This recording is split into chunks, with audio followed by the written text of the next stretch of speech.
श्री गोवर्धन नाथ की जय।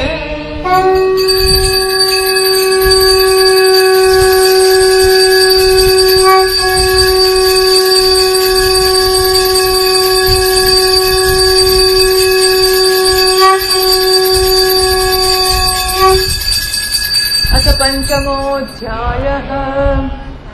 नारद उवाच देवदेव नमस्तेस्तु भूतभावनपूर्वज तद्विजानीहि यज्ञानमात्मतत्त्वनिदर्शनम् यद्रूपं यदधिष्ठानं यतसृष्टमिदं प्रभो यत्संस्थं यत्परं यच्च तत्तत्त्वं वद तत्त्वतः सर्वं ह्येतद्भवान् वेद भूतभव्यभवत्प्रभुः करामलकवद्विश्वं विज्ञानावसितं तव यद्विज्ञानो यदाधारो यत्परस्त्वं यदात्मकः एकसृजसि भूतानि भूतैरेवात्ममायया आत्मन् भावयसेतानि न पराभावयन् स्वयम् आत्मशक्तिमवष्टभ्य ऊर्णनाभिरिवाक्लमः नाहं वेद परं यस्मिन्नापरं न समं विभो नामरूपगुणैर्भाव्यं सदसत्किञ्चिदन्यतः स भवानचरद्घोरं यत्तपस्सु समाहितः तेन खेदशिसेनस्त्वं पराशङ्कां प्रयच्छसि एतन्मे पृच्छतः सर्वं सर्वज्ञ सकलेश्वर विजानीहि यथैवेदमहं बुद्ध्यनुशासितः। ओम। नारद जी कहે पिताजी आप केवल महाराज नहीं સૌના પિતા સમસ્ત દેવતાઓમાં શ્રેષ્ઠ અને સૃષ્ટિકર્તા છો। આપને મારા પ્રણામ છે। આપ મને એ જ્ઞાન આપો જેનાથી આત્મતત્વનો સાક્ષાત્કાર થાય છે। પિતાજી આ સંસારનું લક્ષણ શું છે? એનો આધાર શું છે? એનું નિર્માણ કોણે કર્યું છે? એનો પ્રલય શેમાં થાય છે? એ કોને અધીન છે? અને વાસ્તવમાં આ છે શી વસ્તુ? આપ આ તત્વને એનું તત્વ મને બતાવો। આપ તો બધું જ જાણો છો કારણ કે જે કંઈ થયું છે થાય છે અને થશે એના સામે આપ જ છો। આખો સંસાર હથેળી પર રાખેલા આંબળાની સમાન આપની જ્ઞાન દૃષ્ટિના અંતર્ગત જ છે।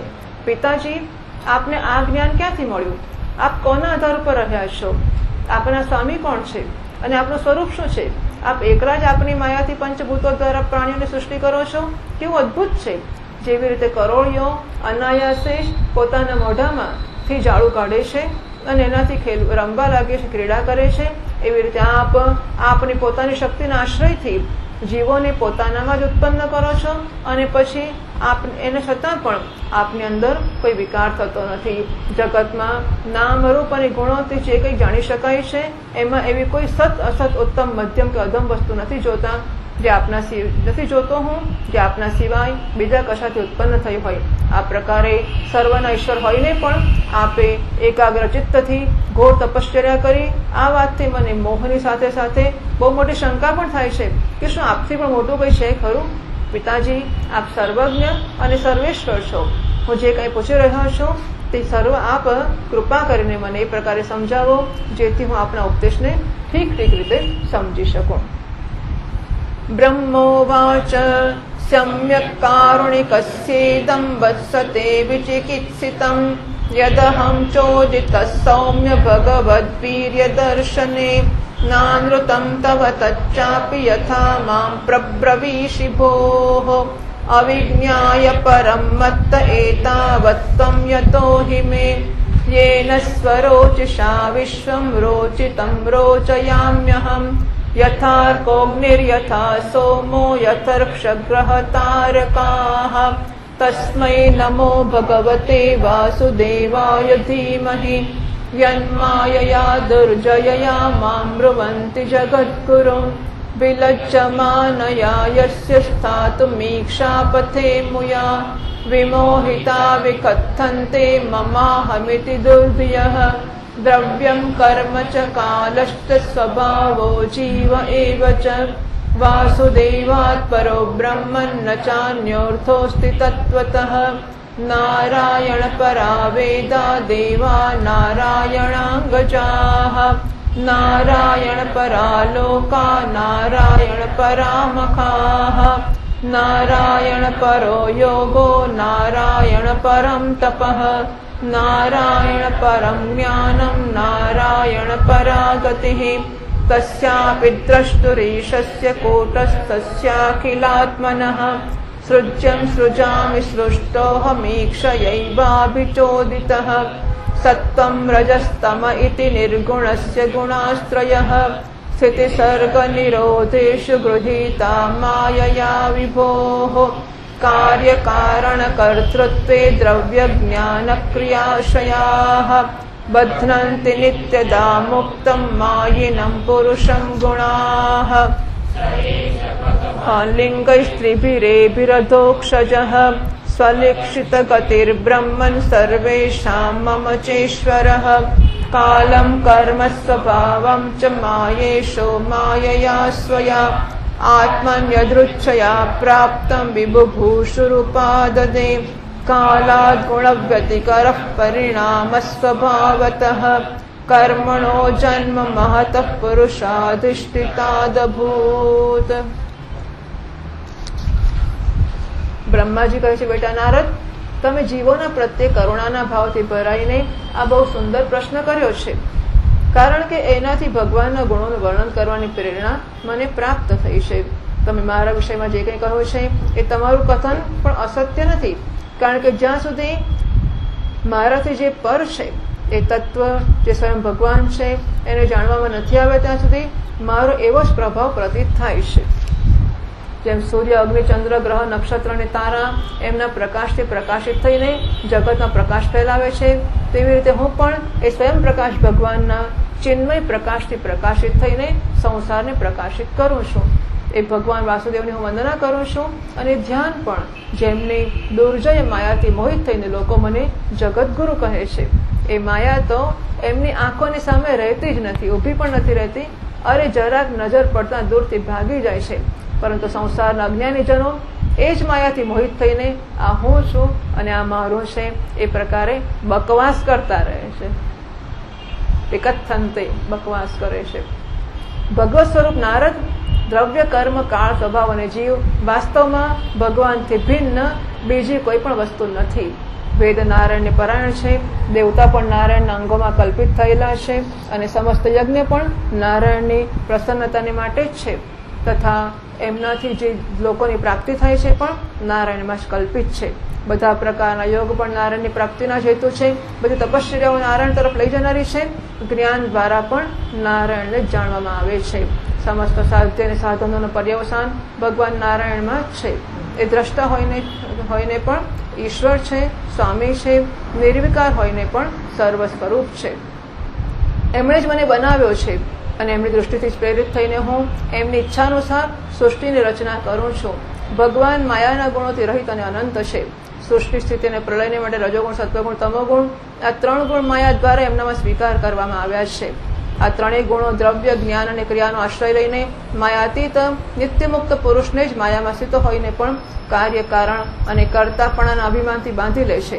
હે નારદ, ઇન્દ્રિયાતીત ભગવાન ગુણોના આ 3 આવરણોથી પોતાના સ્વરૂપને સારી પેટે ઢાંકી લે છે. આથી લોકો એમને જાણી શકતા નથી. આખા સંસારને અને મારા પણ એ એકમાત્ર સ્વામી છે. માયાપતિ ભગવાન એકથી બહુ થવાની ઈચ્છા થતાં પોતાની માયાથી એ પોતાના સ્વરૂપમાં સ્વયં પ્રાપ્ત કાળ, કર્મ અને સ્વભાવનો સ્વીકાર કરી લીધો. ભગવાને શક્તિથી જ કાળે 3 ગુણોમાં ક્ષોભ ઉત્પન્ન કર્યો, સ્વભાવે એમને રૂપાંતરિત કર્યા અને કર્મે મહત્તત્વને જન્મ આપ્યો. 23મા શ્લોકથી વાંચીએ.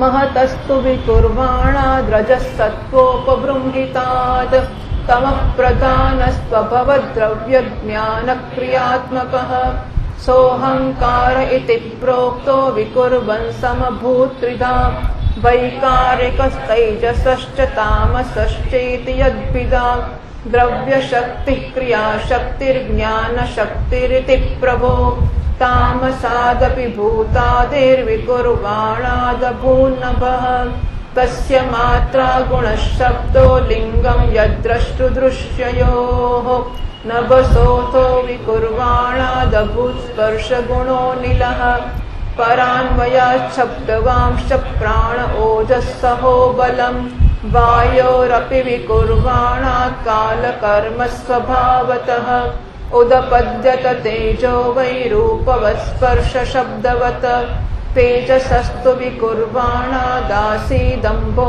रसात्मकम् रूपवत्स्पर्शवच्चाम्भोघोषवच्च परान्वयात् विशेषस्तु विकुर्वाणादम्भसो गन्धवानभूत् परान्वयाद्रसस्पर्श शब्दरूपगुणान्वितः वैकारिकान् मनोजग्ने देवा वैकारिकादश दिग्वातार्कप्रचेतोष्विवन्नीन्द्रोपेन्द्रमित्रकाः तैजसात्तु विकुर्वाणादिन्द्रियाणि दशाभवन् ज्ञानशक्तिः क्रियाशक्तिर्बुद्धिः प्राणश्च तैजसौ श्रोत्रं त्वघ्राणदृग्जिह्वा वाग्दोर्मेर्घ्राणृपायवः यदैते संगता भावा भूतेन्द्रियमनोगुणाः यदायतननिर्माणे न शेकुर्ब्रह्मवित्तम् तदा संहत्य चान्योन्यं भगवच्छक्तिचोदिताः सदसत्त्वमुपादाय चोपहयं ससृजुर्युधः वर्षसु तडन्दमुक्तकेशयं कालकर्मस्वभावस्थो जीवो जीवमजीवयत् स एव पुरुषस्तस्मादण्डं निर्भिद्य निर्गतः सहस्रोर्वङ्घ्रिबाह्वक्षः सहस्राननशीर्षवान् यस्येहावयवैर्लोकान् कल्पयन्ति मनीषिणः कट्यादिभिरदस्तप्तसप्तोर्ध्वं जघनादिभिः पुरुषस्य मुखं ब्रह्म क्षत्रमेतस्य बाहवः उर्वोर्वैश्यो भगवतः पद्भ्यां शूद्रोऽप्यजायत भूर्लोकः कल्पितः पद्भ्यां भुवर्लोकोऽस्य नाभितः हृदा स्वर्लोक उरसा महर्लोको महात्मनः ग्रीवायां जनलोकश्च तपोलोकस्तनद्वयात् मूर्धभिस्तत्यलोकस्तु ब्रह्मलोकः सनातनः तत्कट्यां चातलं कृप्तमोरुभ्यां वितलं विभोः जानुभ्यां सुतलं शुद्धं जङ्घाभ्यां तु तलातलं महातलं तु गुल्फाभ्यां प्रपदाभ्यां रसातलं पातालं पादतलत इति लोकमयः पुमान् भूर्लोकः कल्पितः पद्भ्यां भुवर्लोकोऽस्य नाभितः स्वर्लोकः कल्पितो मूर्ध्ना इति वा लोककल्पना।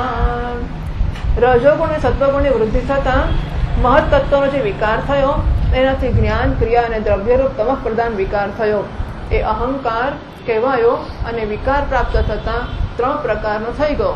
એના ભેદ છે વૈકારિક, તૈજસ અને તામસ. નારદજી એ ક્રમશઃ જ્ઞાનશક્તિ, ક્રિયાશક્તિ અને દ્રવ્યશક્તિ પ્રધાન છે. જે પંચમહાભૂતોના કારણરૂપ તામસ અહંકારમાં વિકાર થયો ત્યારે એનાથી આકાશની ઉત્પત્તિ થઈ. આકાશને તન્માત્રા અને ગુણ શબ્દ છે. આ શબ્દ દ્વારા જ દ્રષ્ટા અને દૃશ્યનો બોધ થાય છે. જ્યારે આકાશમાં વિકાર થયો ત્યારે એમાંથી વાયુની ઉત્પત્તિ થઈ. એનો ગુણ સ્પર્શ છે. પોતાના કારણનો ગુણ આવવાથી એ શબ્દવાળો પણ છે. એ સ્પર્શ અને શબ્દ બે ગુણ છે. ઇન્દ્રિયોમાં સ્ફૂર્તિ, શરીરમાં જીવન શક્તિ, ઓજ અને બળ એના જ રૂપ છે.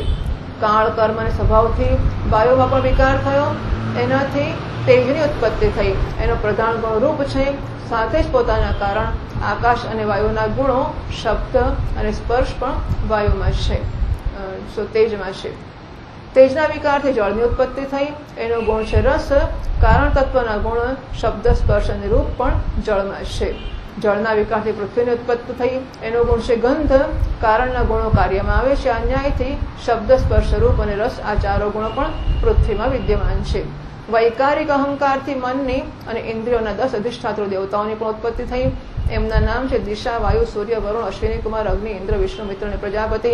તૈજસ અહંકારના વિકારથી શ્રોત્ર, ત્વચા, નેત્ર, જીહ્વા અને પ્રાણ આ 5 જ્ઞાનેન્દ્રિયો અને વાણી, હસ્ત, પાદ, ગુદા અને જનનેન્દ્રિય આ 5 કર્મેન્દ્રિયો ઉત્પન્ન થઈ. સાથે જ જ્ઞાન શક્તિરૂપ બુદ્ધિ અને ક્રિયાશક્તિરૂપ પ્રાણ પણ તૈજસ અહંકારથી જ ઉત્પન્ન થયા. એ શ્રેષ્ઠ બ્રહ્મવિદ જે સમયે જે પંચભૂત ઇન્દ્રિય, મન અને સત્વ વગેરે 3 ગુણો પરસ્પર સંઘર્ષિત નહોતા થયા ત્યારે પોતાને રહેવાને માટે ભોગોના સાધનરૂપ શરીરની રચના નહોતા કરી શકતા. જ્યારે ભગવાને એમને પોતાની શક્તિથી પ્રેરિત કર્યા ત્યારે તે તત્વ પરસ્પર એકબીજા સાથે મળી ગયા અને એમણે પરસ્પર કાર્ય કારણ ભાવનો સ્વીકાર કરીને વ્યષ્ટિ સમષ્ટિ રૂપ પિંડ અને બ્રહ્માંડ બંનેની રચના કરી. આ બ્રહ્માંડ રૂપ ઈંડું 1000 વર્ષો સુધી નિર્જીવ રૂપથી જળમાં પડી રહ્યું. પછી કાળ કર્મ અને સ્વભાવનો સ્વીકાર કરનારા ભગવાને એને જીવિત કર્યું. ઉપનિષદોમાં એક જ વાક્ય આવતું હોય, પછી એની આવી લાંબી લાંબી કથા હોય. છાંદોગ્ય અને બૃહદારણ્યક ને બધામાં આ ઈંડાની વાત આવી. ઈંડાને ફોડીને એમાંથી એ જ વિરાટ પુરુષ નીકળ્યો, જેની જંઘા, ચરણ, ભુજાઓ અને નેત્રો, મુખ અને મસ્તક હજારોની સંખ્યામાં છે. વિદ્વાન પુરુષો ઉપાસના માટે એના અંગોમાં સમસ્ત લોક અને એમાં રહેનારી વસ્તુઓની કલ્પના કરે છે. એની કમરની નીચેના અંગોમાંથી 7 પાતાળની અને એના પેઢુમાંથી ઉપરના અંગોમાં 7 સ્વર્ગોની પેઢુથી ઉપરના અંગોમાં 7 સ્વર્ગોની કલ્પના કરવામાં આવે છે. બ્રાહ્મણ આ વિરાટ પુરુષનું મુખ છે, ભુજાઓ ક્ષત્રિય છે, જાંઘોથી વૈશ્ય અને પગોથી શૂદ્રની ઉત્પત્તિ થઈ છે.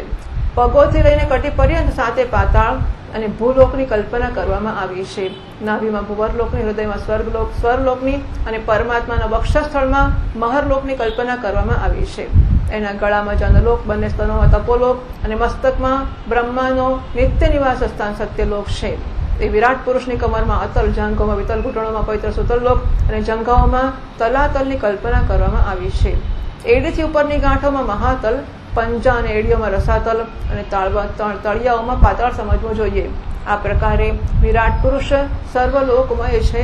વિરાટ ભગવાનના અંગોમાં આ પ્રકારે પણ લોકોની કલ્પના કરવામાં આવે છે કે એમના ચરણોમાં પૃથ્વી છે, નાભીમાં ભુવરલોક છે અને મસ્તકમાં સ્વરલોક છે. ટૂંકમાં જેને જે ફાવે કલ્પના એટલે આ નિશ્ચિત નથી, આખરે ઉપાસના જ છે, પણ છતાં શાસ્ત્રોક્ત ઉપાસનાઓ કરવાનો રિવાજ છે. इति श्रीमद्भागवते महापुराणे पारमहंस्यां संहितायां द्वितीयस्कन्धे पंचमोऽध्यायः. श्रीकृष्णार्पणमस्तु.